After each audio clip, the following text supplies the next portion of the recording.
시간을 얘기는 다 했습니다. 다 이게 이거 다 아까 말씀드린 인성이 다 필요하다라는 걸로 이제 책에 이렇게 설명되어 있으니까요. 필요하신 것들은 네, 책 더 보시면 자세히 있고요. 어, 제가 오늘 아까 영도 원장님한테 그 질문들 받고 좀 약간 부담이 됐어요. 너무 이게 좀 깊이 있게끔 많이 힘드신가 보다. 힘드신 게 느껴져서.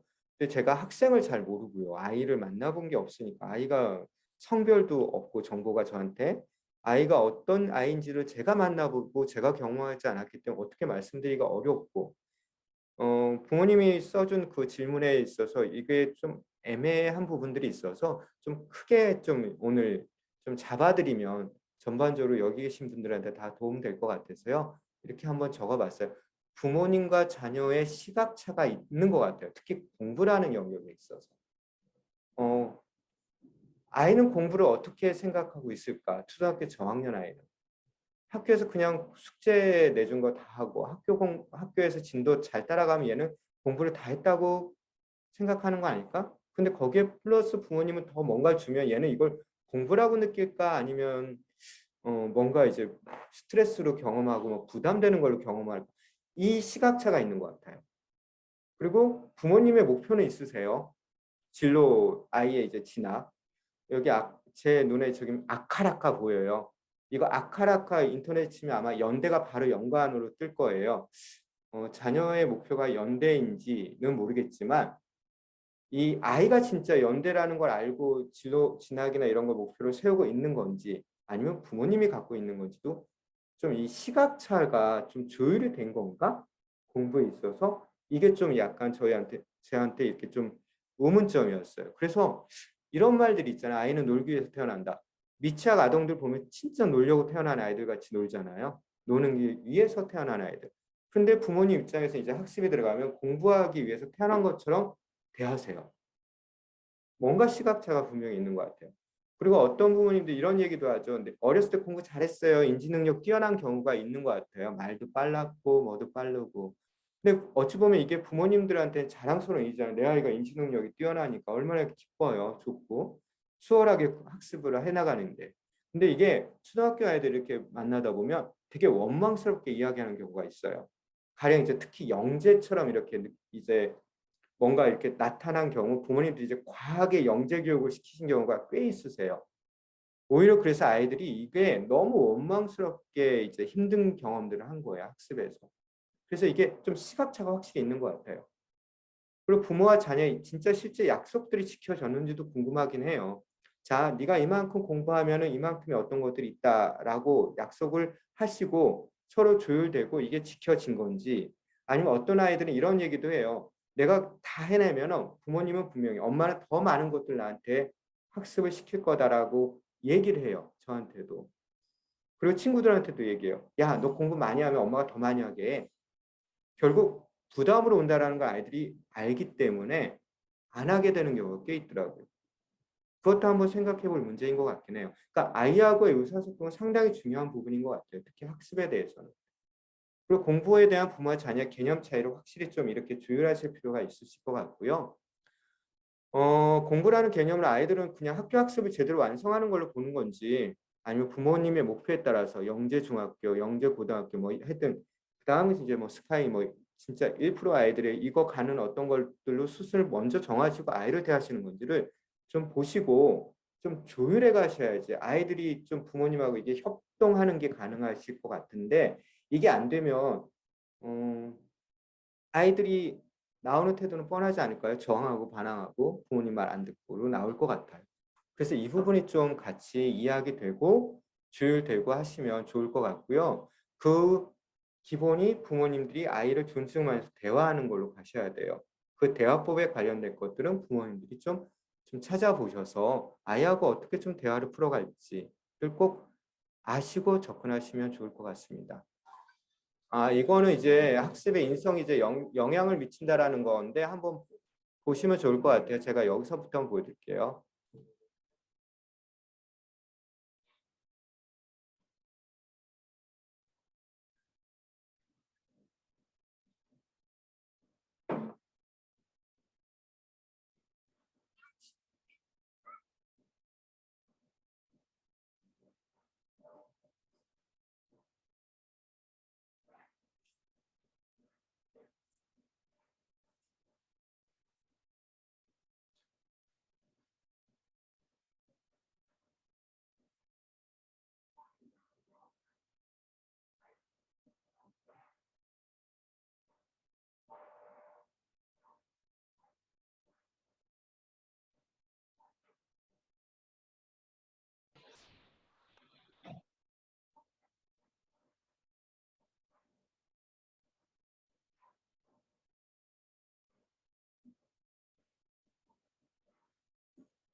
아,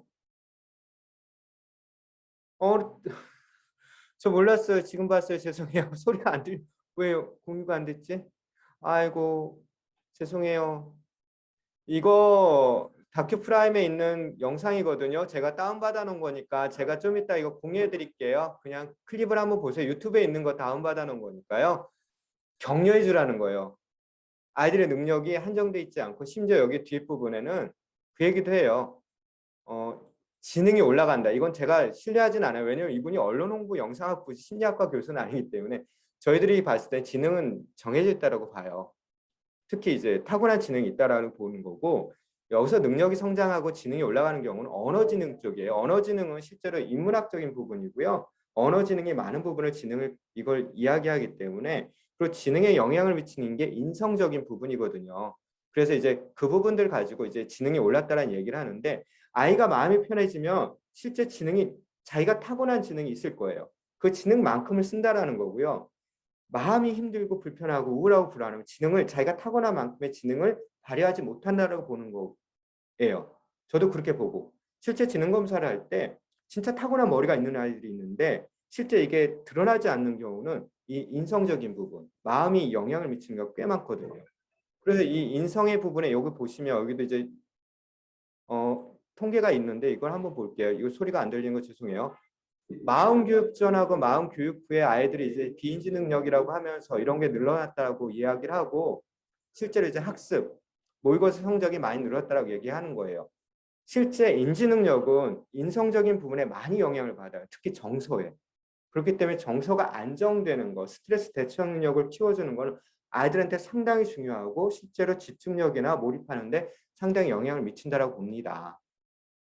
전반적인 거 Q&A가 있었거든요. 좋아하는 활동을 학습에 어떻게 맞출까요? 뭐 공부는 정말 좋게 하는 것 같습니다. 초2 아들이요. 이거 아까 말씀드렸듯이 제가 처음에 말씀드렸던 것들에서 한번 좀 생각해 보시면 좋을 것 같고요. 초등학교 2학년 아이에게 진짜 공부라는 게 얼마나 하는 게 많고 적은지를 제가 모르겠어요. 그쪽 지역 분위기도 있을 것 같고요. 부모님의 어떤 목표도 있을 것 같고 아이하고 이건 좀 얘기를 해보시면서 약속을 하면서 자꾸 발달시켜줘야 되는 부분인 것 같아요. 학습을 조금씩 늘려가는 거는. 그다음 손톱 듣고 발톱 듣고는 저희가 심리 상담장에 항상 불안하고 연관짓는 것들이 많아요. 스트레스 많은 아이들. 근데 이 아이가 지금 제가 키워드를 본 건 2년 넘게 이렇게 하니까 지쳐갈 만하실 것 같아요. 너무 힘드신 경험을 오랫동안 하신 것 같으세요. 아이가 어떤 경험을 하고 있고 어떤 정서 상태인지를 제가 모르기 때문에 이렇게 해라 말씀을 못 드릴 것 같아요. 그런데 한번 좀 도움은 필요하실 것 같아요. 이 어머니든 아버님이 아이가 정서 상태가 그리고 아이가 왜 이런 모습들을 보이는지 한번 좀 다른 어떤 도움을 받아서 좀 확인하고 좀 이제 개입을 하시는 게 필요할 것 같습니다. 2년 넘게면 너무 오랫동안 고생하셨어요. 어머니나 아버지도 그리고 아이도 그렇고요. 초등학생 자기조학 수강 드리는 건 아까 처음에 말씀드렸던 것들 약속하시고 조율하시고 하시면 좋을 것 같고요. 방학동 예습복습은 영득 선생님, 현재 초학 수학도 영득 선생님이 하실 것 같고 사춘기 가능할 것 같아요. 이게 남자인지 여자인지 모르겠는데 남자애든 여자애든 좀 빠른 아이들은 3학년 때부터 시작하는 경우가 꽤 있거든요. 반항한다라는 거는 긍정적으로 보시면 좋을 것 같아요. 독립심이 생겼다라고. 근데 너무 이제 폭력적이 드러나면 이건 위험하니까 그건 이제 제재를 해주셔야 될 부분인 것 같고요. 사춘기를 어떻게 또 부모님들이 규정하는지도 따라 다를 것 같아요. 사춘기는 상당히 중요해요. 아이들이 심리적으로 발달한다라는 거고 상당히 건강하다는 거고요. 오히려 사춘기가 없다라면 발달 지체로 보셔야 되는 부분인 거니까 환영해 주시고요. 다만 아이가 이제 이게 폭력적으로 어떤 것들이 나오는지 아니면 그냥 뭔가 이제 그냥 부모님하고 좀 약간 이렇게 반항하는 걸로 저항하는 걸로만 나오는지를 좀 살펴보시면 좋을 것 같습니다. 진로 결정을는 아직 큰 틀은 아이가 진짜 어떤 거에 좀 이렇게 재능이 있는지 자꾸만 관찰을 좀 오래 하실 필요가 있으실 것 같아요. 부모님밖에 모르세요. 아이의 재능은. 타고난 재능들은 분명히 있을 것 같아요. 시험 성적 말고요. 국영수 과목 성적으로 말고 그냥 아이가 어떤 거에 진짜 재능이 있고 몰입하고 하는 것들을 좀 키워주시는 건 상당히 필요할 것 같습니다. 수학, 과학 쪽 영어 흥미는 상담에서도 많이 봐요. 외우는 거기 때문에 영어가 그런 식으로 접근하시는지 아니신지 한번 보시면 좋을 것 같아요. 머리 좋은 애들이 이것만 좋아하는 경우도 있더라고요. 수학 진짜 과학 진짜 잘하는 아이들 중에. 외우는 거 이게 너무 재미가 없는 거예요. 진짜 그런 아이인지 아니면 수학, 과학 점수도 그냥 보통이고 영어도 흥미가 없으면 그냥 공부하기 싫은 걸 수도 있으니까 한번 보시면 좋을 것 같고요. 초등 과학력 학습 방법은 영득 선생님이 얘기해 주실 것 같고요. 고1 안타깝네요. 이거는 좀 아이가 어떤 경험을 하는지 제가 알아야지 좀 더 말씀드릴 수 있을 것 같아요. 고1 아이라면. 네. 그리고 혼자 공부할 때 공부 습관, 현실적 공부 점검 이것도 영도 선생님이 해주세요. 과학 공부. 집중하지 못한 남자의 효율적인 공부 방법 없습니다. 효율적인 공부 방법으로 접근하지 마시고요. 남자애들의 이 활동성, 역동성은요. 좀 다른 걸로 좀 이렇게 좀 잡아주시는 게 필요할 것 같아요. 집중력은. 좀 몰입하는 거. 아이들이 남자애들만의 좀 특성이 있는 것 같아요. 그 아이들의 활동성과 이 몸으로 움직이는 것들 자꾸 공부로 가버리면 앉아서 하라는 거잖아요. 공부가. 그러니까 좀 뭔가 다른 거에서 아이들이 집중하고 몰입하는 힘을 키워주시면서 이걸 나중에 학습하고 연관시키는 전략이 오히려 효과적일 것 같습니다. 초이 남학생인데 놀고 싶겠네요. 그런데 이거는 숙제 과제를 약속을 하세요. 조율하시면. 그리고 좀 풀어주시면 좋을 것 같습니다. 네, 5분 초과해서 죄송하고요. 영덕 선생님이 이어서 해주시면 좋겠습니다. 고맙습니다. 하셨습니다.